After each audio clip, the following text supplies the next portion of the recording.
Ready to move in premium triplex villas at Bachapalli APR Projects. అందరికీ hi అండి.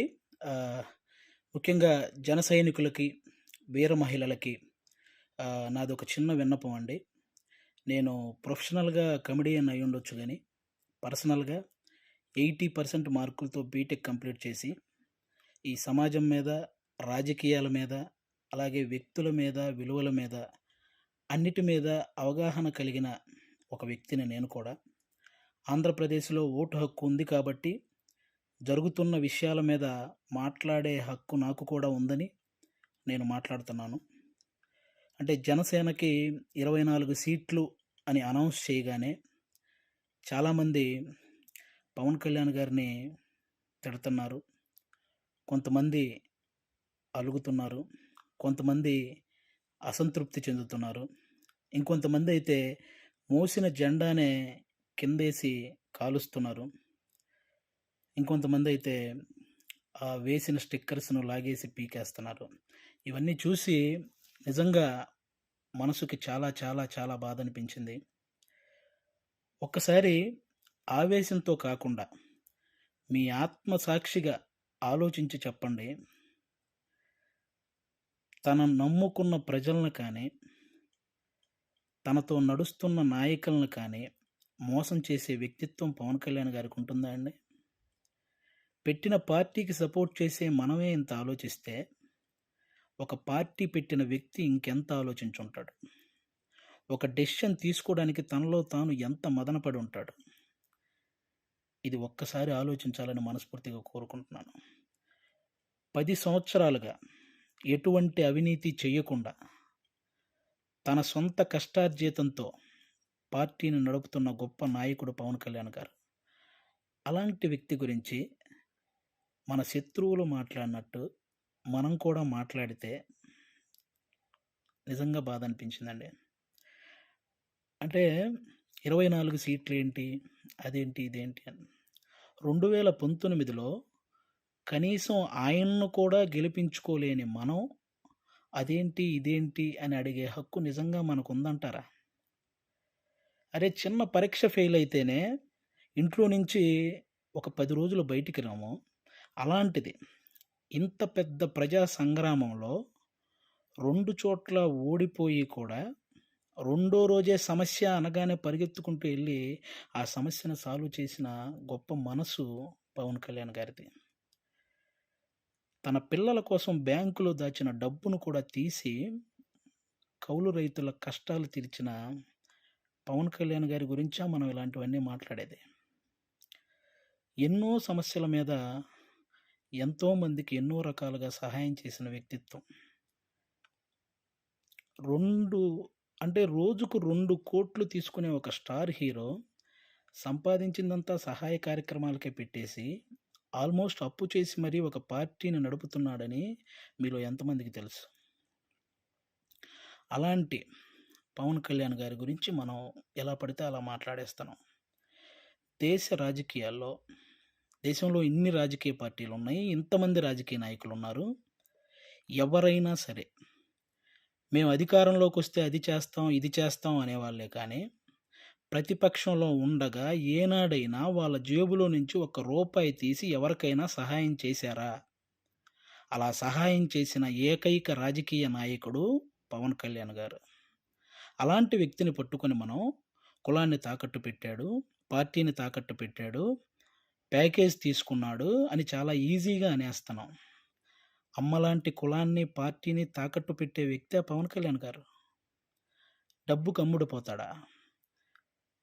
ప్రతిపక్షంలో ఉన్న టీడీపీ కంటే అధికార పక్షంలో ఉన్న వైసీపీ దగ్గరే ఎక్కువ డబ్బు ఉంటది గదా! మరి అమ్ముడుపోయే వ్యక్తి అయితే వాళ్ళే కొనుక్కోవచ్చు గదా! ఎందుకండి ఈ మాటలు? పవన్ కళ్యాణ్ గారు ప్రజలు పంచే ప్రేమకు బానిస కానీ, నాయకులు పంచే డబ్బుకి ఎప్పటికీ బానిస కాడు, అవ్వడు. అభిమానించటం అంటే మనకు అనుకూలంగా ఉన్నప్పుడు జై కొట్టటం, అనుకూలంగా లేనప్పుడు బాయ్ చెప్పటం కాదండి. ఒక నాయకుడు ఎలాంటి డెసిషన్ తీసుకున్నా దానికి కట్టుబడి ఉండటాన్నే అభిమానించటం అంటారు. అదే నిజమైన అభిమానం అంటారు. అలా ఉండగలగాలి. ఎవరో రెచ్చగొట్టే మాటలు మన మీద కావాలని చూపించే జాలికి వాటిని చూసి మన నాయకుడిని మనమే ఎప్పుడూ తక్కువ చేసి మాట్లాడకూడదు. అలాగే టీడీపీ కార్యకర్తలకు కూడా నా నుంచి ఒక చిన్న విన్నపం అండి. 2014లో ఒక్క సీటు కూడా ఆశించకుండా పూర్తి మద్దతు చంద్రబాబు నాయుడు గారికి ప్రకటించారు.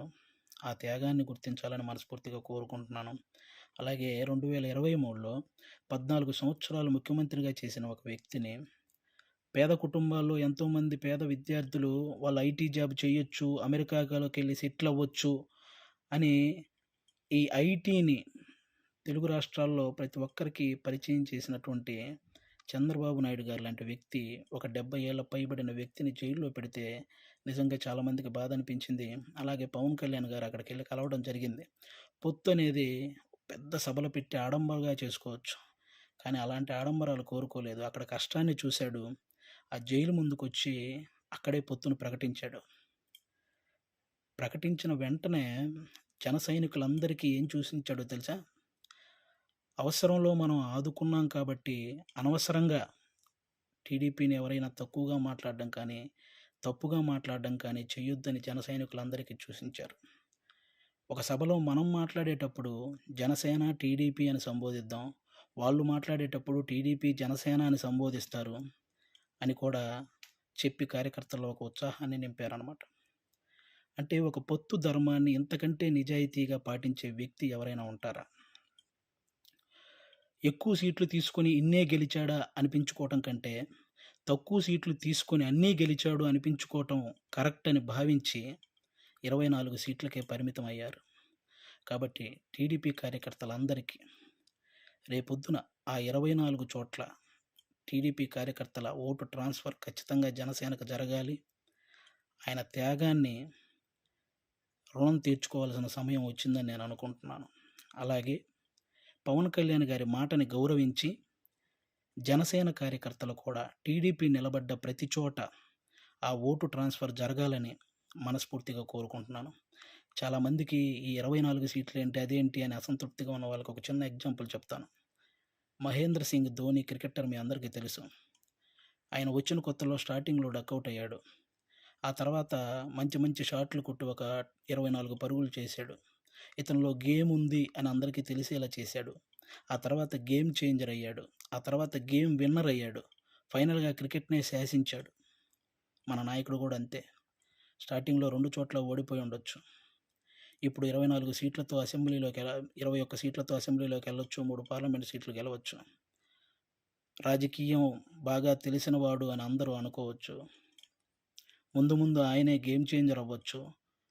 ఆయనే గేమ్ విన్నర్ అవ్వచ్చు. మీరు చూస్తుండగానే ఈ రాజకీయాల్ని శాసించవచ్చు.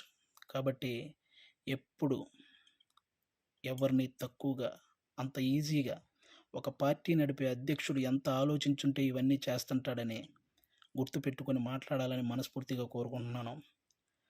ఆయన నిలబడ్డ 24 సీట్లు గెలిపించి ఒక మంచి పొజిషన్లో ఉంచండి. మన మనసులో ఉన్న పొజిషన్కి ఆయనే చేరుకుంటారు. థ్యాంక్ యూ అందరికీ. అంటే 10 సంవత్సరాల నుంచి పార్టీ నడుపుతున్న ఒక వ్యక్తికి 10 సీట్లు తగ్గగానే ఎలా పడితే అలా మాట్లాడుతుంటే 2 డేస్ నుంచి ఏం చేయాలో అర్థం కాక ఒకసారి నేను మాట్లాడాలనిపించి మాట్లాడాను. తప్పు మాట్లాడుంటే క్షమించండి. కరెక్ట్ మాట్లాడుంటే కన్విన్స్ అవ్వండి. Thank you. జై హింద్, జై జనసేన. Thank you.